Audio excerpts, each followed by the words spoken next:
Fala pessoal, tudo bem por aí? Começa agora a segunda temporada do Produto pelo Mundo. Durante um longo recesso a gente discutiu o que esperar do podcast esse ano e foi aí que a gente viu que ainda tem muita empresa que vale a pena conhecer melhor e muito brasileiro com experiência diferente para trocar com a gente. Então a gente espera que vocês gostem dos episódios que virão. Para esse primeiro episódio de 2021, a gente recebe o Group Product Manager da Hotjar em Amsterdã. Antes disso, ele ficou por 3 anos e 7 meses na Booking.com, atuando com UX e agilidade. Então seja muito bem-vindo, Renato Costa. Prazer é todo meu, uma honra, felizmente aí, contribuindo, sempre feliz em poder comunicar com o pessoal do Brasil.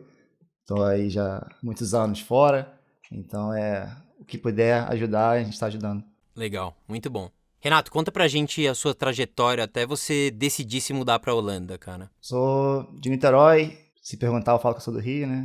Sempre aquela confusão. Mas meu background ele sempre foi em design. Eu estudei computação na faculdade. Depois de 2 anos descobri que tinha muita matemática, saí fora. E aí eu comecei a estudar marketing, design. Aí eu comecei a entender, tem algo aí no meio termo que envolve computador e criatividade. Aí comecei a estudar mais web design.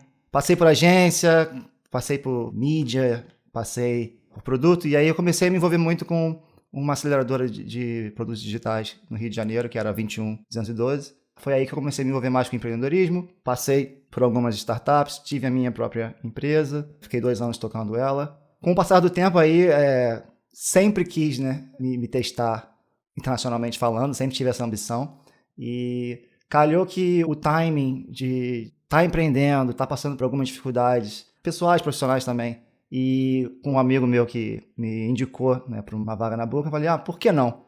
Nunca pensei em me mudar para Holanda, nunca pensei em trabalhar na Booking, veio do acaso, mas já estava sempre ali na ideia, né, de como é que será, como é que seria. Apliquei, demorou 1 semana e meia entre a aplicação, eu fiz um call com o recruiter, fiz mais um call técnico 2 dias depois. Aí estava viajando já, em 1 semana já para a Holanda para fazer a entrevista final. Em 1 semana e meia eu mudei minha vida, falei, beleza, vou mudar para a Holanda. Nunca tinha vindo, Caramba. Vim a primeira vez e aí isso tem 6 anos já, então tô aí. Que demais. Nunca mais voltei, essa é a história. Legal, acho que tem bastante coisa pra gente explorar aqui, porque você chegou na Booking.com em janeiro de 2015, e aí você entrou como UX Designer, virou Team Lead, depois mudou para Agile Coach. Cara, conta um pouquinho melhor os papéis que você teve na Booking.com e como é que você se relacionava com os times de produto. Tem história aí, vamos lá então. Geralmente o que eu falo, assim, eu não sou uma pessoa muito apegada a crachá, cargo. Eu acredito muito em contribuir, gerar impacto. E foi até uma das razões pela qual eu apliquei para UX Design. Eu acho que normal ter uma insegurança, né, em termos de, vou lá para fora trabalhar com uma empresa grande pra caramba, um monte de gente. No final da história, é tudo não justificável. Eu acho que não tem essa. A gente, independente de onde você vem, se você for bom, você vai estar entregando e até acima da média. Mas eu apliquei até para UX, mesmo trabalhando com produto, né, não somente com UX, pelo fato de estar inseguro e querer primeiro entender, né, como é que seria essa experiência, né, morando fora e trabalhando fora. E o fato de UX ser ali a minha praia, né, a parte que eu era mais seguro, então pensei, posso chegar como UX e aí chegando lá a gente vê onde é que a gente pode trabalhar. Até lembro que na entrevista, mobilidade interna era uma opção para mover para o produto e tudo mais. Eu falei, beleza, vamos entrar. E o grande barato é que a Booking, ela tem uma cultura de muita autonomia, na qual, independente do seu cargo, você contribui muito para o produto, né? Você tem autonomia para gerar ideias, priorizar, ajudar na coleta de dados, você tem um end-to-end ownership de implementação. Então, assim, quem se interessa mais pelo produto tem espaço para fazer produto e ajudar o Product Manager e tudo mais. Foi o que eu fiz quando eu entrei, comecei a me interessar muito por essa área. Logo de cara eu já pensei, quero mudar para produto, mas aí calhou que teve um time ali meio ruim para mim, que eles mudaram uma das regras internas, que a transição para produto e era mais burocrática, e eu sou uma pessoa meio aversa à burocracia. Então eu falei, quer saber então eu vou focar em design aqui. E aí rolou uma oportunidade de eu assumir a liderança de um dos times. Caso a liderança é uma liderança multidisciplinar, não somente de design, também desenvolvedor e tudo mais. Que na Booking UX também coda, faz implementação e tudo mais. Acabei fazendo, gosto muito, sou uma pessoa muito orientada para outras pessoas, seres humanos. Então, tenho um approach para produto bem humano. Curti muito, sabe? Acho que, independente do seu role, você consegue influenciar o produto de diversas formas, não somente como Product Manager, mas também em qualquer área que você está, então acho que isso aí é um grande takeaway. E por estar envolvido nessa parte de liderança, eu comecei a ficar mais envolvido com um dos times que fazia os treinamentos dos líderes, dos managers e tudo mais, que era o time de Agile Coaches, que ficava dentro do departamento de talentos.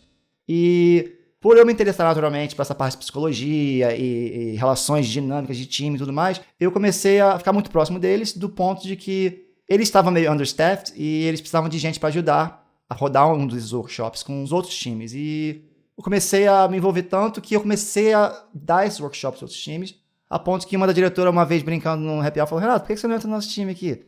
Aí eu falei, até brincando, se você não mudar o meu salário, né? Porque, né, já viu, né? Aí ela falou, beleza. Aí passou 2 meses, falou, então, conseguiu approval, se você vier para cá, você trabalha como Agile Coach. E a minha ideia era, qual a melhor forma de eu melhorar o meu papel de liderança, da qual, trabalhando no time que treina os líderes. Então, eu preferi dar, hierarquicamente, né, falando, um passo atrás, porque em termos de carreira na empresa era um cargo bem abaixo, né, um cargo não técnico, para poder aprender, beber da fonte. E aí eu fiz isso por 10 meses, até o ponto que eu percebi que não tinha muito mais ali dentro daquele cenário para eu poder aprender, estava ficando meio repetitivo. E eu falei, quer saber? Eu vou voltar para o produto. E aí recebi um convite para voltar a liderar um time, fui, voltei, e essa é a história. Legal. Cara, uma dúvida que eu tenho aqui é com relação ao papel do Team Lead. Porque tem empresa no Brasil que usa, tem empresa que não usa. Você mencionou que é um papel que faz gestão funcional de pessoas de múltiplas disciplinas. Como é que essa pessoa se insere? Como é que esse papel se insere dentro de uma squad, sendo que, sei lá, o PM normalmente é a pessoa que ajuda a guiar para onde a gente quer chegar, né? Como é que essa pessoa interage com esse grupo? Sim, sim. Essa é uma boa pergunta. Eu costumo dizer que o papel do Team Lead é ser o melhor amigo do PM e vice-versa. É um time, né, que está ali para liderar o squad ou o time, da forma que você queira chamar. Existem 2 funções primárias, eu acho, de qualquer papel de liderança. E nesse caso, na Booking, era algo que caía muito no colo do Team Lead, que era contexto em termos de propósito, isso em colaboração com o Product Manager. O Product Manager mais na área do o quê, ou seja, o que iremos fazer, para onde vamos em termos de direção de produto, e o Team Lead mais na forma de como iremos implementar, como vamos chegar lá. Então, esse contexto é algo que é esperado e, obviamente, a parte de bloqueio em termos de existe algo que está impedindo uma pessoa de produzir, de entregar. Isso vem da área, pode ser um problema pessoal, pode ser um problema de processo, pode ser um problema de implementação, o que quer que seja. No caso da Booking, no fato de você ser um Team Lead, que não necessariamente tem o mesmo craft do seu subordinado ou da pessoa que está aí trabalhando com você, do seu colega de equipe, a gente conta muito também com outras lideranças mais técnicas. Então, no meu caso, se eu sou um Team Lead e tem alguém que é de Data Science, eu vou estar trabalhando muito próximo de um Senior, de um Principal Data Scientist, para poder trazer esse conhecimento para desbloquear o time. Então, bem ou mal, você também é um facilitador. Por isso que a sinergia com o Agile Coaching, para mim, foi uma das melhores coisas que eu fiz na minha carreira, que me fornece um kit de ferramentas, né, digamos, que te faz entender como você vai resolver um problema de uma forma de vou fazer um mentor, fazer um coaching, vou plugar alguém, vou sair, etc. Então é algo que a gente aprendeu aí na prática. Legal. Você começou julho de 2018 na Hotjar, e antes da gente falar sobre os seus desafios, eu acho que vale deixar todo mundo na mesma página sobre a empresa. Hotjar foi fundada em 2014 e hoje já é usada em mais de 180 países. Acho que vários dos ouvintes já usaram ou continuam usando algumas das ferramentas que ajudam a entender cada vez mais o comportamento dos clientes, mas talvez valha a pena a gente falar um pouquinho sobre a empresa, como ela nasceu e quais são os principais diferenciais que você enxerga. Hotjar. Por que eu entrei no Hotjar? Eu acho que eu entrei no Hotjar porque ela é uma empresa bootstrapped, que era um grande contraste com a Booking, que é uma empresa pública, né? Acho que a história do Hotjar foi a razão pela qual eu entrei. Então, o Hotjar hoje, para quem não conhece, é o que a gente chama, né, de Behavior Analytics.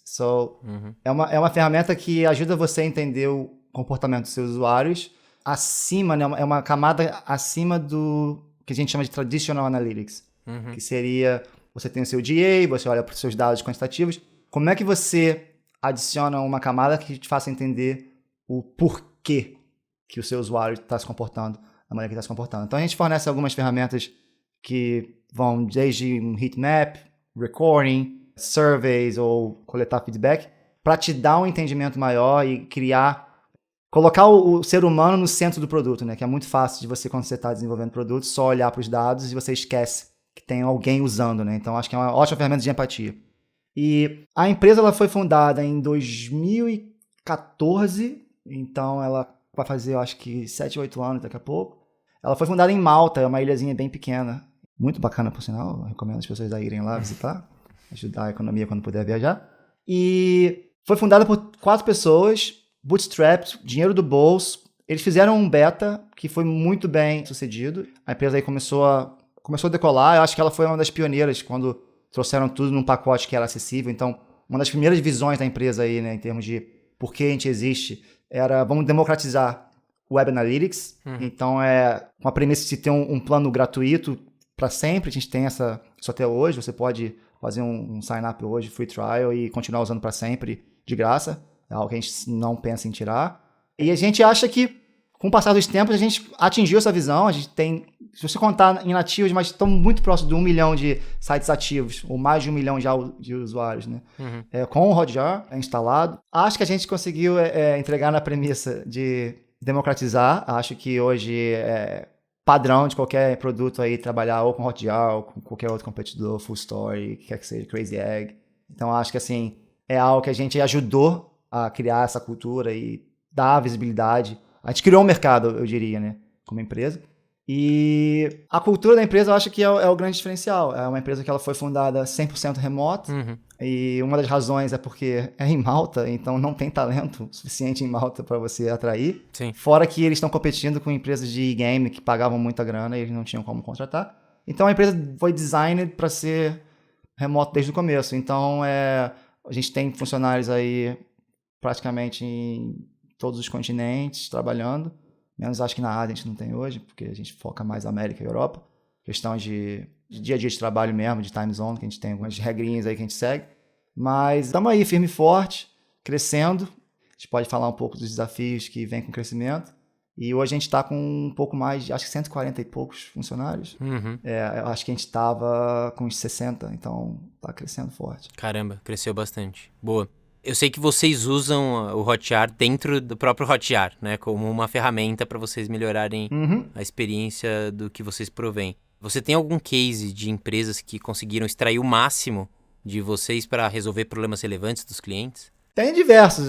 Quando a gente está falando de cases, tem a parte marqueteira de dizer que a empresa X aumentou 300% de conversão. Temos vários exemplos, mas qualquer case desse, eu acho que em termos de contexto é muito importante saber, porque 200% de 2 conversões, entendeu? Qual que é a relevância disso? A melhor forma para eu responder a sua pergunta é explicar o meu uso de caso, né? Como eu uso. Legal. Eu costumo dizer que se você não usa uma ferramenta como Hotjar, um Behavior Analytics, você está flying blind, né? Você está voando às cegas, porque você pode ir para o seu GA, o seu Mixpanel, o seu Tableau, onde é que for. Se você não entender o porquê, você vai estar sempre um passo atrás de alguém que vai ter esse tipo de informação. Então, no meu caso, eu sou uma pessoa que acredito muito no método científico, em observação para coletar hipóteses, etc. Antes de rodar um experimento, após rodar um experimento, ou antes de fazer uma mudança no produto, não ter a visibilidade de como usuários reais estão usando o seu produto, assim, eu não consigo imaginar você fazer produto sem isso, tá entendendo? Basicamente, perdi meus olhos, tá entendendo? Se eu não tiver isso. Eu uso muito também surveys em áreas estratégicas do produto para tentar coletar feedback qualitativo de uma forma mais recorrente e combino muito os dois. Então, geralmente, o meu uso de caso primário é observação com recordings.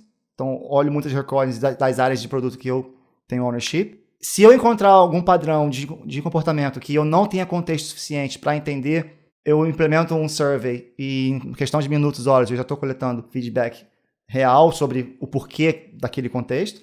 E aí eu uso isso para informar qualquer hipótese ou assumption. E aí a gente faz mudanças no produto. Isso é um ciclo que se repete sempre. Se você quiser um número, tudo que eu faço, entendeu? Qualquer resultado, qualquer aprendizado, ele vem de um uso disso. Sem Hotjar, novamente, é fazer mudanças e não ter a escala, né, de você entender o impacto dela nos usuários, e você vai ter que estar sempre fazendo teste de usabilidade e tudo mais, e algo que tem um custo de tempo e de quantidade que você pode fazer, né? Então, acho que essa é a grande diferença, a grande vantagem de usar. Então, se você está ouvindo e nunca usou, A gente já falou aí, né? Tem um free plan lá esperando você, só ir lá e se inscrever. E ele nem tem comissão por isso, hein? Só o salário, né? Pois é. Cara, a gente vai deixar na descrição do episódio aqui um link que você inclusive me mandou, que foi um link que vocês publicaram com a nova estratégia de produto da Hotjar, que passa pelo tema de priorização, fazer um canivete suíço que faz de tudo um pouco, ou focar mais em especialidade. Que mais? Ali também vocês discutiam precificação. Conta pra gente sobre essa nova estratégia e como é que vocês estão aplicando ela no dia a dia. Essa aí é a pergunta de $1 milhão.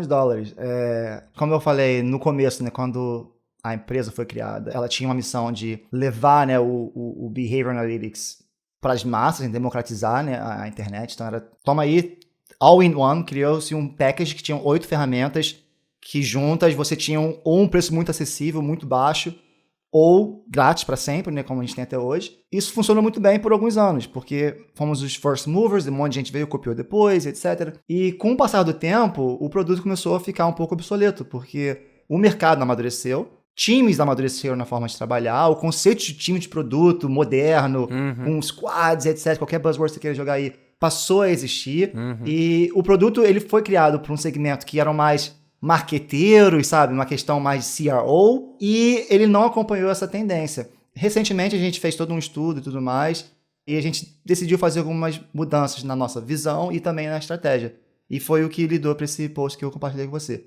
E um TLDR é basicamente que a gente está hoje focando em modernizar o produto para fazer com que ele se comunique de uma forma melhor e interaja de uma forma melhor como um time de produto moderno hoje trabalha. Que é bem diferente de como uma agência ou um time de marketing otimizando uma landing page, por exemplo, trabalhava no passado. Então, tem uma série de decisões que a gente teve que tomar e tem que continuar tomando no dia a dia que não são muito fáceis, até porque a gente tem um produto hoje que tem pessoas pagando e a gente tem que otimizar para um usuário que a gente talvez não tenha hoje, e então fica sempre aquele conflito, né? Otimizar para o que a gente quer mudar e continuar agradando. E é muito difícil agradar todo mundo, né? Então, a gente tomou uma decisão de, por exemplo, eliminar 4 das ferramentas que a gente tinha, então a gente reduziu o nosso portfólio de 8 ferramentas, que a gente chama do canivete suíço, para Sharp Knife, de 4 ferramentas, para que a gente possa focar nas features que realmente adicionam valor. Então, assim, foi difícil, porque tem vários dogmas aí, né, internos da empresa, né, que foi criado, mas a gente chegou cortando as coisas, e tanto interno como de consumidor, e foi algo que a gente fez, estamos no processo ainda de fazer. As decisões são difíceis, algumas pessoas ficam tristes, porém a gente tem que pensar onde a gente quer ir, acreditar muito nessa visão, a gente tem aí evidências que levam a gente a acreditar que é o caminho correto. E o principal fator é o foco, né? A gente consegue focar naquilo que gera mais valor. Em termos de precificação, pode fazer um episódio à parte, porém, acho que o melhor exemplo é a forma como o produto foi precificado no começo, não teve nenhum embasamento, nenhuma pesquisa. Foi assim, dedo no ar, vamos cobrar isso. E a gente estava seguindo essa política até hoje. Hoje a gente está agora devagarinho remodelando, a gente fez toda uma pesquisa de percepção de valor, né? Willingness to Pay, e é algo que aí você pode esperar mais novidades vindo nos próximos meses. Legal. Você falou que dá pra fazer um outro episódio, de repente, se os ouvintes quiserem, a gente marca uma live aí com perguntas direto das pessoas, hein? Vamos ver, de repente rola. A gente faz, hein? Muito bom. Então, já falei no começo aqui, a gente vai deixar esse link aqui na descrição pra quem tem interesse. Eu acho que vale muito a pena dar uma lida. E é interessante também a forma como a Hotjar publica esse tipo de conteúdo. Tem algumas empresas no mundo que acabam adotando essa política até de abrir coisas que muitas empresas deixam fechadas. Acho que é legal para a comunidade de produto ler, estudar, aprender com e tudo mais. Então, vale muito a pena esse tópico. Vamos mudar de assunto agora. Hoje você atua como GPM. Para quem não sabe, é o Group Product Manager. Já é, né, em muitas empresas, o primeiro passo ali de uma gestão funcional, efetiva de PMs. Mas você também acumula a função de PM, já que vocês estão escalando a empresa. Conta o que se espera de um PM e o que se espera de um DPM no seu contexto, sabendo aqui que não é certo ou errado, cada empresa usa uma forma diferente de enxergar. Como você falou, não existe certo e errado, então qualquer empresa faz da forma que eles quiserem. Tem um padrão de mercado que você também segue se você quiser. Eu não me importo com essas coisas. A forma como a gente hoje trabalha, e novamente, se você for conversar comigo daqui a alguns meses, talvez seja diferente, porque a gente está sempre, né, experimentando e melhorando. Como você falou, o GPM, ele é o primeiro passo na questão de management, liderança, né? Na área de produto. É um desafio maior de uma outra área, porque Product Manager não trabalha no mesmo squad, então você ser um manager de Product Manager, você não está inserido no mesmo ambiente, diferente de um team lead de engenharia, por exemplo, que você está trabalhando com os seus peers. E a forma como eu encaro o GPM, ele é um híbrido, né? É um ótimo first step para você começar a adicionar uma layer de responsabilidades de liderança, gestão de pessoas, sem com que você deixe de fazer aquilo que você faz bem, né? Que você está trabalhando ali no dia a dia como PM. E a forma como eu diferencio aqui na empresa é um PM, ele tem que, de uma forma autônoma, liderar um time, né? E qualquer impacto acima disso em termos de organização ou cross-tribe, etc., é um plus. Um senior PM, ele vai já estar colaborando de uma forma muito mais esperada com o cross-impact, né? Mentorando outros PMs e tudo mais. E o GPM, ele já vai estar ali começando a se transicionar de uma forma de menos impacto no squad. Não significa que a bola vai cair, mas, porém, você precisa... E a forma como eu encaro isso, né? Eu tento tornar a minha presença no time obsoleta. O sucesso, para mim, é ninguém precisa de mim. Porque a maturidade do time, em termos de produto, já foi tão elevada. Os frameworks que a gente usa para tomar decisões já são tão democratizados, já são tão claros que o meu envolvimento no dia a dia não é mais tão necessário. Então, assim, o grande segredo é... Para você conseguir fazer um pouco dos dois, a maturidade do time precisa estar alta para que você possa começar a focar no crescimento dos outros PMs. Então, assim, eu vejo essa mudança em termos de duas fases. Primeiro, você está trabalhando no seu time, adiciona o management. Então, você só foca no seu squad e no management do indivíduo, da pessoa, né? Carreira, tudo mais, motivação, essas coisas. Com o passar do tempo, você vai começar adicionar uma layer que vai fazer com que você se envolva mais no contexto que os seus PMs estão inseridos. Que já vai começar a exigir muito mais de você. E aos poucos, quando você vê, você já está crescendo em termos de responsabilidade e escopo e você vai se distanciando um pouco mais do dia a dia do seu squad, porque não tem como fazer de tudo, né? Somos humanos no fim do dia, senão a gente tem um burnout. Né? Então, assim, o momento que eu estou hoje é um momento de transição. A gente está contratando. Legal. Tem aí no horizonte já uma contratação para vir para o meu squad, que é esse momento que eu estou agora, entre pegar mais escopo para poder ajudar ainda mais, né, a setar a direção e tudo mais dos PMs da área que eu estou trabalhando, e aí fazer uma transição e fazer o meu replacement. Então seria assim o final act para você conseguir fazer uma sucessão da sua área para você transicionar para um full-time management. E aí a questão de crescimento ou não fica a critério de ambas as partes estarem contentes. É o que a gente chama, é um two-way door, né? Nada é reversível, uma decisão reversível. Muito bem. Hoje a Hotjar tem, pelo que a gente falou, pouco mais de 140 pessoas. Como é que vocês organizam os times de produto?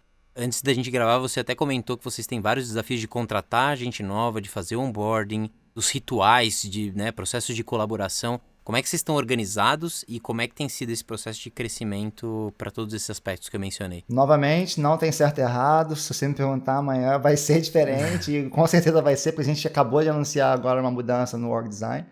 Eu acho que é natural de qualquer empresa de estar adaptando e aprimorando, principalmente quando você cresce rápido. E esse é um dos maiores desafios, né? Tem a decision fatigue, né? Toda hora mudando, tomando decisões e mudando o escopo. Então é algo que impacta os times. Porém, hoje a gente é organizado, a gente segue o modelo Spotify aí tão polêmico, que não funciona, etc. Porém, a gente adaptou, só pegou os nomes e faz nosso pagode diferente.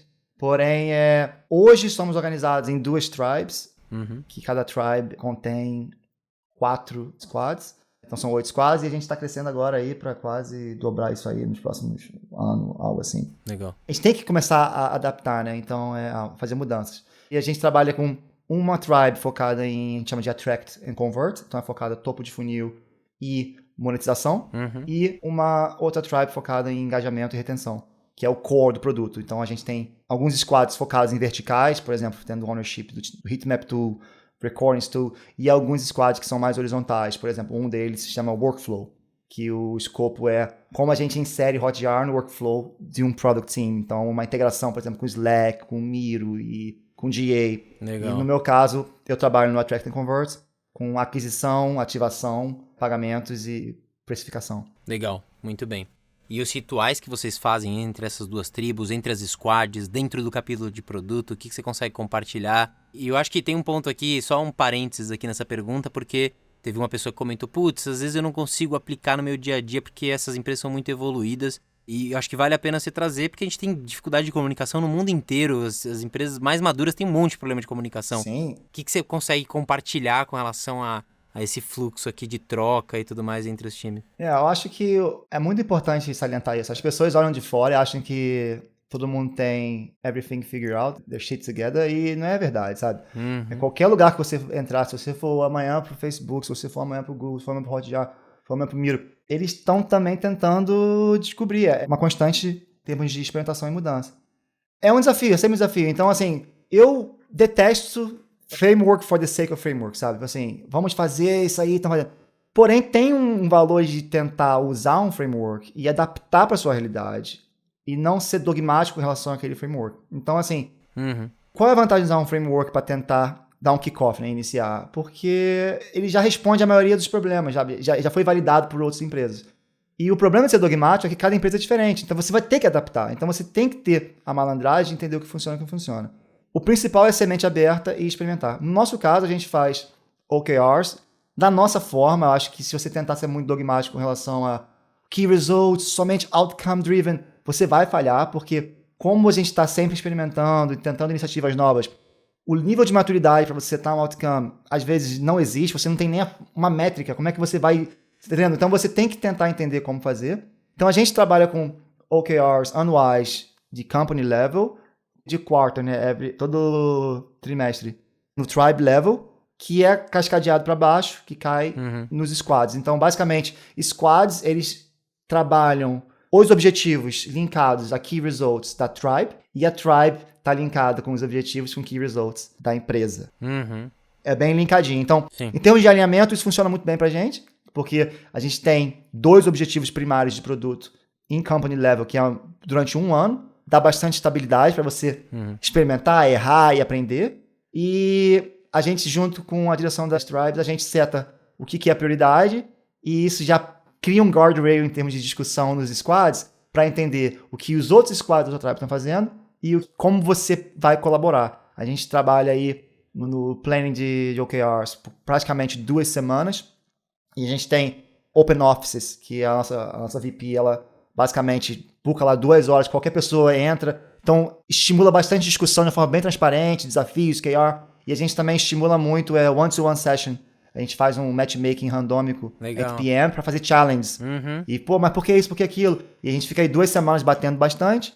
E quando você termina, não é surpresa para ninguém, entendeu? Legal. E aí, em termos de comunicação, é o default, né, de qualquer empresa. Bastante asynchronous communication e nada de muito diferente. Muito bem.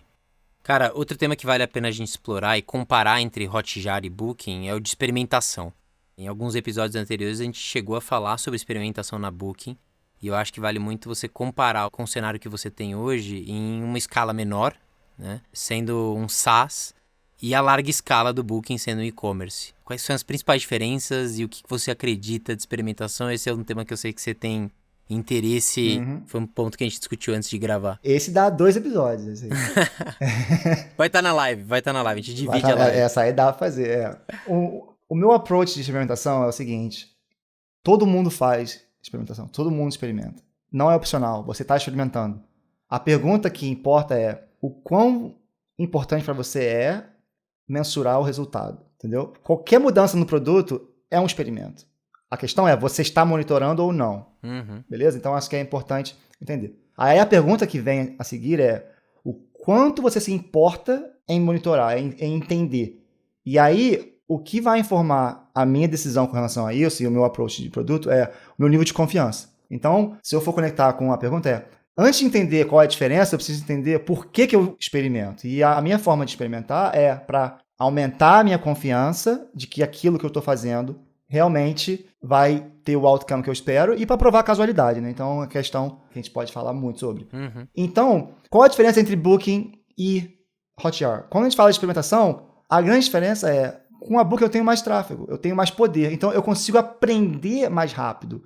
Então, qualquer empresa que você tenha um tráfego menor, o grande desafio vai ser sempre tempo.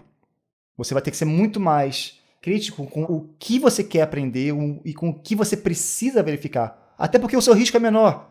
A minha aversão a risco hoje é muito menor porque o impacto também é menor, né? Então, quando a gente fala entre os dois, a grande diferença é tempo para validar. Então, a gente pode falar aí, se você quiser, sobre como você trabalha com esses constraints, né? E o segundo ponto que eu gostaria de falar de uma forma bem superficial é a grande diferença de você trabalhar para uma Booking ou qualquer outra grande tech que tenha experimentação no core do que elas fazem por anos, e qualquer empresa menor, e eu digo qualquer empresa menor, sempre vai ser mais imatura, a questão de que os frameworks não estão setados ainda. O que é uma coisa boa e uma coisa ruim, porque, por exemplo, eu te digo com muita confiança que mais de 90% das pessoas que rodam experimentos na Booking não entendem experimentação. Eles seguem o que a ferramenta está dizendo. Está verde? Ok. Não está verde? Não. Eu rodo por uma semana, rodo por 2 semanas. Mas se você for tentar perguntar o porquê, é outra história. E quando você está numa empresa menor, você tem que pensar. Aí é algo que parece uma surpresa. Você tem que pensar. As pessoas estão em preguiça de pensar.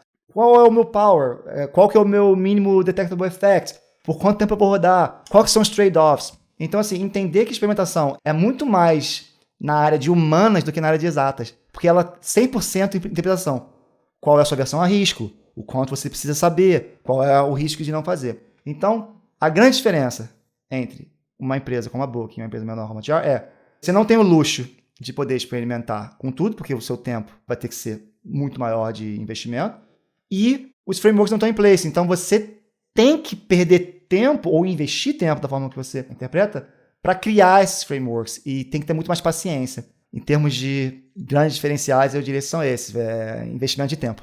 E eu colocaria um ponto aqui que talvez algumas das pessoas que escutam o podcast vivam, que é um estágio anterior, que não é nem o caso da Hotjar e muito menos o caso da Booking, de convencimento dentro da empresa da importância de experimentação. Sim. Que tem uma porrada de empresa aqui, um monte de gente trabalhando com produto, querendo fazer experimentação, querendo descobrir algumas coisas, reduzir risco e tudo mais, e encontra dificuldade dentro da empresa porque ou a liderança não acredita, não conhece, ou não tem a ferramenta e não tem investimento para pegar alguma ferramenta que ajude no processo. Então, eu entendo aqui a comparação, porque a pergunta foi essa, mas a gente precisa também considerar que tem gente aqui batendo cabeça ainda para conseguir esse espaço e conseguir explorar, coisa que não acontece nessas duas, né? Sim, criar uma cultura de experimentação é o grande desafio, né? Sem dúvida. É algo que a gente passou. Quando eu entrei no Hotjar 2 anos e meio, a gente não rodava experimentos. E aí, demorou 1 ano pra gente rodar Caraca, um experimento, tem toda aquela aversão. Hoje a gente tá rodando aí, eu acho que rodei praticamente 1 por semana ano passado. Legal. Claro, leva tempo e também é muito importante se lembrar que, quando a gente fala de experimentação, eu fiz uma sample que a gente tá falando de A/B testing, mas A/B testing é uma das formas de você experimentar. Você pode experimentar de outras formas. Sem dúvida. Existem outras ferramentas para você aumentar a sua confiança. Então, eu acho que é importante a gente entender quando experimentar com o A/B testing e quando não experimentar com o A/B testing, entendeu? Em termos de criar essa cultura, eu diria que o principal é vai lá e faz, pega o resultado e mostra, entendeu? Não espere pela... Subversão mesmo, né? Subversão, faça...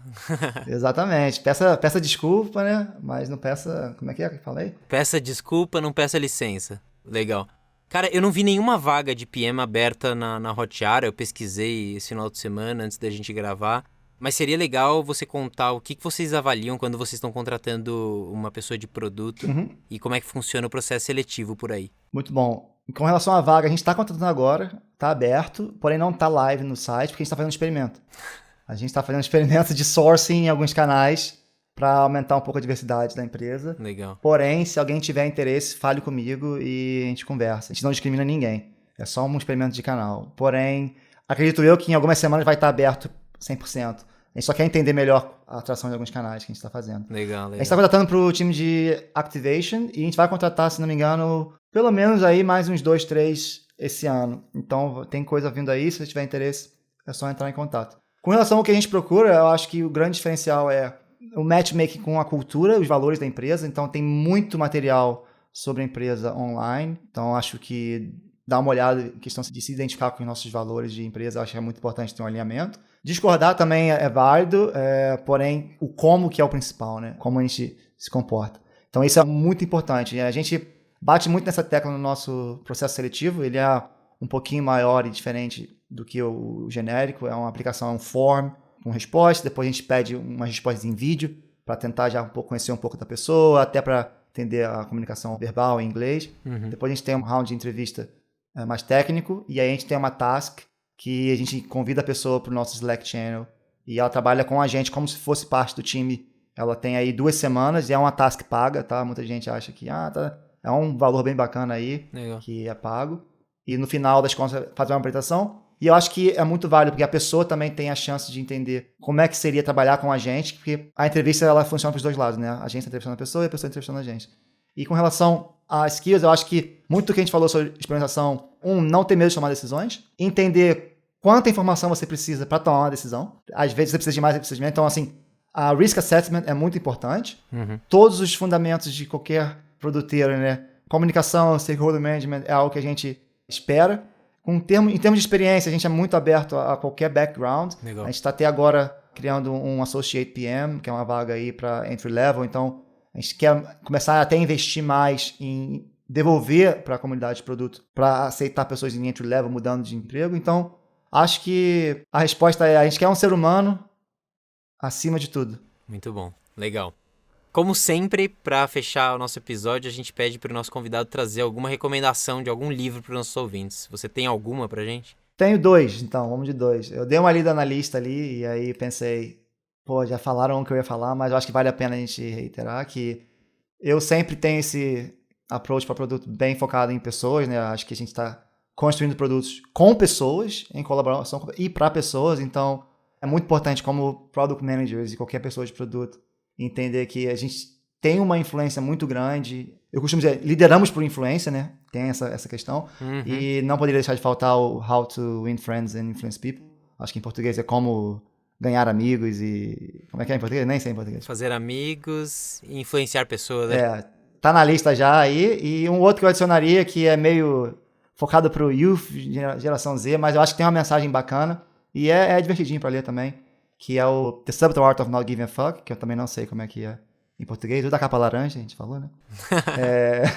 Que na questão de produto, eu acho que a mensagem é mais entender quando se importar e quando não se importar, e com o que não se importar, né? Assim, quando dizer não, para você poder focar a sua energia nas coisas que importam. Que eu acho que conecta bem com o que a gente falou em termos da estratégia que a gente está seguindo agora, que às vezes não focar em alguma feature, alguma ferramenta, ela é a resposta que você precisa para você poder focar naquilo que importa. Então fica aí as 2 dicas.